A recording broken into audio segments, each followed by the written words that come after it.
Why do you keep changing strategies, even after you promised yourself this one was different? Be honest. You backtested it, you felt confident, you told yourself, I'll stick to this. And then, 3 losses later, you're already searching for something new. Not because the strategy failed, but because something inside you panicked. Today, I want to show you the real reason you keep switching strategies. And no, it has nothing to do with your entries, indicators, or time frame. It's psychological. It's predictable.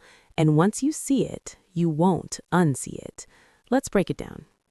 Here's the uncomfortable truth. You're not changing strategies because they don't work. You're changing strategies because you're trying to escape a feeling. And most traders never realize that.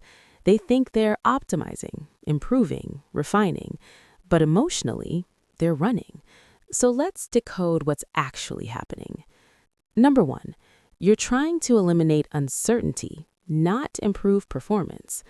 Why does a losing streak feel unbearable? Not because of the money, it's because uncertainty attacks your sense of control. When trades go against you, your brain starts asking dangerous questions. What if the strategy stopped working? What if I picked the wrong one? What if I'm wasting time? Those questions create anxiety, and anxiety hates waiting.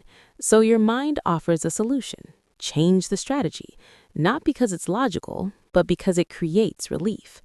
Think about this. The moment you decide to switch strategies, how do you feel? Lighter, hopeful, motivated again.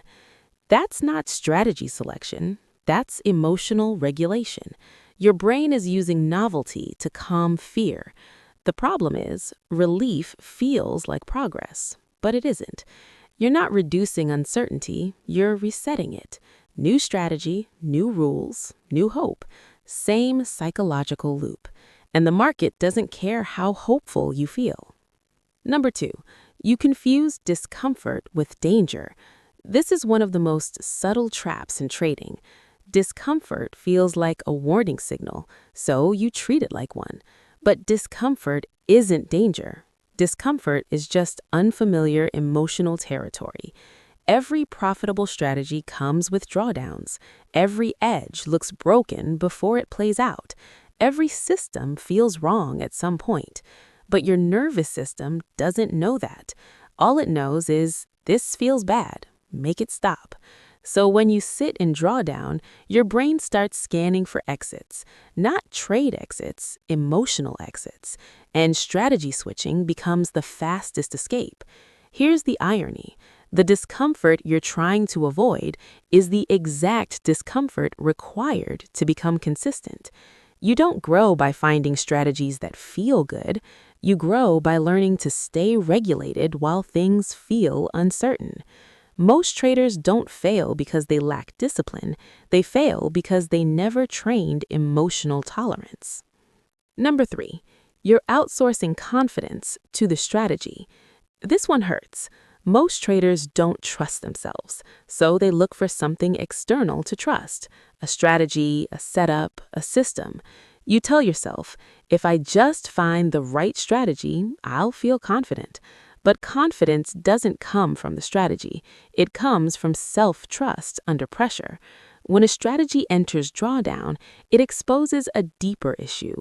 You weren't confident, you were borrowed confident. The strategy gave you certainty when things were going well. The moment it stopped, your confidence collapsed. So you look for another strategy to restore that feeling. It's not strategy hopping, it's confidence hopping. Real confidence doesn't disappear during losses. It bends, it adapts, it stays grounded. And that only comes from staying with one process long enough to experience uncertainty without abandoning yourself.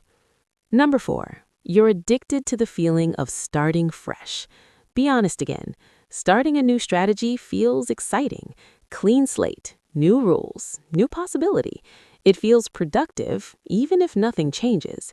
That's because your brain loves novelty. Dopamine doesn't care about long-term results. It cares about stimulation. So every time you switch strategies, your brain gets rewarded. New charts, new indicators, new hope.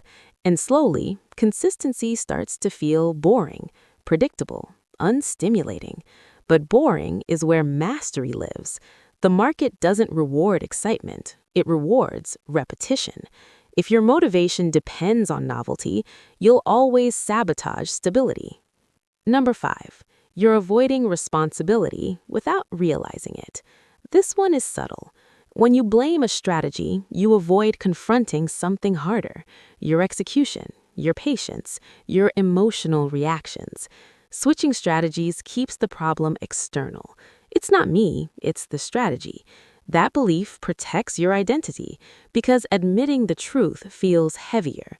The truth is, no strategy can save you from emotional inconsistency. No setup can compensate for impatience. And no system can outperform a trader who abandons it during stress. Strategy hopping delays self-accountability, and growth only begins when the excuses stop. Now, let me ask you something important.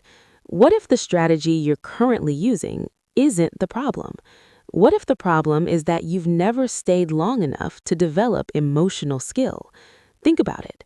You expect consistency from the market, but you don't offer consistency to yourself. You demand clarity while constantly changing your rules. You want confidence, but run when it's tested. That's not a strategy issue. That's a relationship issue with uncertainty. Here's the shift that changes everything. Stop asking, is this the right strategy? Start asking, can I stay regulated while executing this strategy? Because the market doesn't reward the smartest strategy, it rewards the trader who can stay the same while everything else fluctuates. Let me tell you what disciplined traders do differently. They don't avoid drawdowns, they expect them. They don't panic during losing streaks, they observe themselves. They don't switch strategies emotionally. They adjust intentionally after data, not feelings. And most importantly, they separate self-worth from short-term outcomes. Losses don't threaten their identity. They're just information. That emotional separation is the real edge. So, what do you do from here? You stop searching for the perfect strategy. You choose one that is simple, testable, and clear. And then you commit, not blindly, but consciously. You define rules before emotions show up. You track execution, not just results. And when discomfort hits, you stay. Not because it's easy, but because that's where the work actually is. Here's the paradox. The moment you stop changing strategies, your trading starts to change. Not because the market changed, but because you did. You stopped running, you stopped outsourcing confidence, and you stopped mistaking discomfort for failure. And that's when consistency becomes possible. If this hit you, it's because you've lived it. You're not broken, you're not disciplined, you're just human, navigating uncertainty without emotional training. And now you see the pattern, which means you can break it. If you want more insights like this, the kind that actually change how you trade, subscribe. Not for strategies, but for clarity. Because the real edge isn't in your charts, it's in how you respond when things don't go your way.